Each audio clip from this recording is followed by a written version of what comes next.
hard. It's okay, you know. It is. It's what it is. So expect it. Expect adversity. It's coming. But when it comes, the trick is to respond to it. We are so grateful. We have a partnership at our elementary school, the Hearts After School program, with the Boys and Girls Club, and this was a contact that came in through the Boys and Girls Club, where they work with Amber Neben from time to time and her charity, the Dare to Be Project. And so the Boys and Girls Club contacted us and said that they would specifically like to go to a middle school, and so that's why we selected Central Middle School and were able to bring it in. I came out with the Dare to Be Project, and we take a bike, a helmet, and a lock to the kids, but we take it with the message of overcoming adversity and also daring to be somebody. The intent is to inspire them to greatness, because the Olympic cyclist who spoke, Amber Neben, has experienced a great number of adversities and challenges in her life, and she's come back from injuries, cancer, discouragements, and yet she is telling the kids to persevere. She did not start her Olympic cycling career till she was 33 years old, and yet is a two-time Olympian and a world champion. So it shows them that they can have a dream and keep pursuing their dream and thinking big. I just want to give you a perspective of my last little bit of adversity, and it's a lot easier if I just show you a video. The tricky thing for me is I don't want to see it. I lived it. So we're halfway through the course. Again, you have to decide how much you want to risk it here. These corners are super tight, and as you can see, oh no, Amber has gone down. I knew that this was something that you had to be really careful on. The disc wheel, sometimes when you grab that right brake, it's so heavy, and the momentum of that disc can really take control of you. That's really unfortunate, because Amber was having such a great day. The competition day was one of the most disappointing days of my life. I had really good form, so I was in a great position to win a medal. I think it challenges them to, no matter what difficulties they have,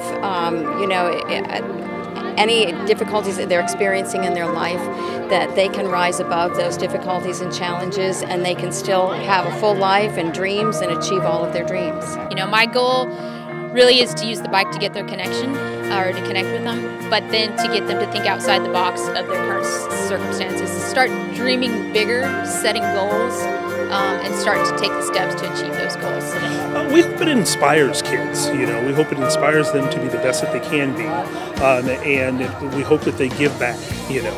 That's one of the lessons that we all teach, you know, and we want them to know that they can overcome any challenges that they may have, which is really important, you know. And it's what's the best thing about this is that we feel middle school is a prime target for us to be able to target, to be able to get these kids to think about college and high school and goal setting and all the things that come along with it. Adversity, it's not if, it's when. It doesn't matter what you're doing in life. You know, whatever your race of life is. For me, my race of life has been as an athlete, as a cyclist. You know, with the kids, their races of life.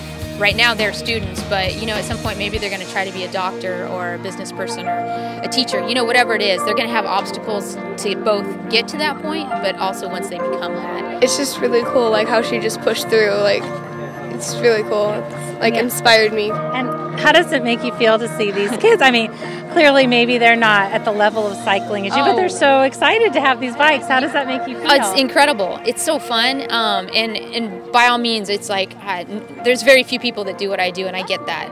But there's a lot of things these kids do that I can't do, so they inspire me too. But it's so fun to see them smiling, and just to see them have something new and fun, and yeah, it's special.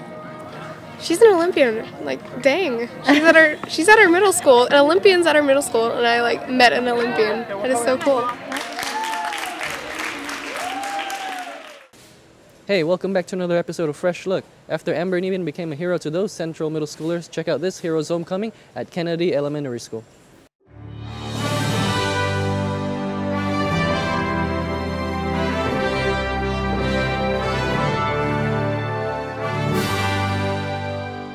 My dad came back. I can't believe it's my dad. I didn't think he was gonna be home before Christmas. Oh, that is so awesome. I didn't know when I was going to get back, and so we kind of had some contingencies. I wasn't sure if I was going to make it before the school or before the break. So we thought if it was after the break, maybe we could take her to a restaurant and I'd surprise her there. But I wanted her to be in somewhere where we could, you know, kind of be around each other and have some fun. Where it wasn't, I didn't want her to. It's hard to wait, and then to know that you're waiting for a specific date and time. And sometimes that's really hard too. So since I couldn't nail the time and date down, we had to just kind of keep it flexible. Right. So when I got home on Saturday, it just kind of worked out. Carol had already been talking to the school, and it just made sense, so we didn't have to wait. Right. You know, I don't want to go any longer than I have to before we get to see. Oh, that's so awesome. And we surprised her brother over at King. And did I hear he's in the NJROTC? He is, ma'am. We actually surprised him down there. NJROTC, well, you're okay with that? His grandfather was in the Navy. I was in the Marine Corps. Yeah, awesome. So there's some naval lineage there anyway. Yeah. So it's good. I'm proud of it. It's hard, and it's never easy. Like any day that's not a holiday is kind of the same day, and it's always hard. But I do notice that the closer you get to the emotional expectation of seeing friends and family and doing the things you do normally do over the holidays, making cookies, watching movies the night before Christmas, and stuff that we typically do. When you think about missing stuff out and that you're not going to get that opportunity for another year, it weighs on you. It's hard. So just remember everybody that's over there now. I know we get tons and tons of gifts, packages, and letters and cards, and it's wonderful. And that makes a difference? It does. It makes a large difference. Because even if it's not from your family, just to read something that somebody cares, it makes you feel good. No, we're probably going to go out to eat tonight. Oh, so. That's exciting. Oh, that's great. She gets to pick anywhere we go. Oh, that's awesome. Yeah? Yeah. Okay. Happy holidays, RUSD.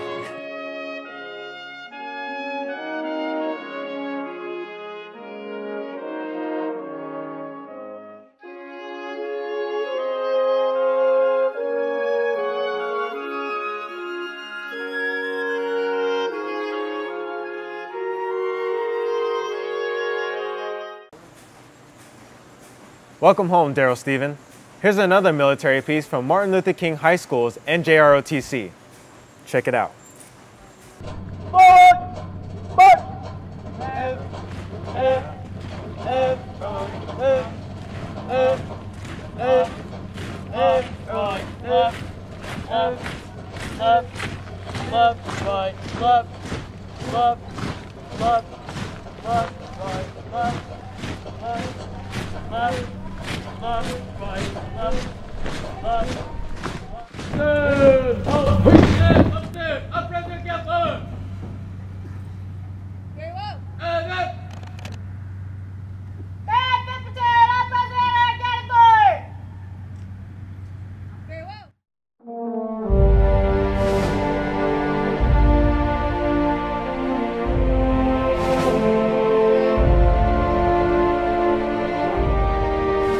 I'm Commander Bill Lauper. I'm the Senior Naval Science Teacher at Martin Luther King High School. Today was our annual Area Managers Inspection. Once a year we bring out a guest inspector to take a look at our program and our cadets. Make sure that we're doing all the things we're supposed to do as teachers in the program, but also to recognize all the great achievements of these cadets and students. 140 cadets, each of them with a different story, each of them with their own success stories. It's just fabulous to see them out here today with all the hard work and the practice that they put into making this event and every event happen. They really are something special. As of today, I'm a lieutenant commander. I'm Zachary Boutwell. My name's Claire Mort. I'm a lieutenant. My name is Cynthia Sanchez. I'm a Chief Petty Officer, but I just was promoted to Ensign, Cadet Ensign, so I will be 1st Platoon Commander. I'm gonna work on a submarine with my brother. I want to go to college and study occupational therapy, and then go into the Navy and be an occupational therapist. These ribbons are actually all of his ribbons that I just put on my backpack. I want to drive a ship. It's helped me to get out of my shell. I started doing public speaking when I was in the program, and I really excelled in that. And it's overall just made me an excellent leader, and that's all I could ask for. Yeah, it teaches structure and organization. It really gives you a family and people to connect with that enjoy the same things as you. Well, the Navy Junior ROTC is an academic program first and foremost. Our program exists to support these students in all of their academics inside of the school. Today I found out that I will be receiving an ROTC scholarship to a college of my choice that's worth $180,000. So I think the students perceive JROTC as a vehicle that's going to help them get disciplined, organized, learn the theory of leadership, and then maybe be given a position so they can put that leadership into actual practice. And these days, having leadership on your college application, it does help out.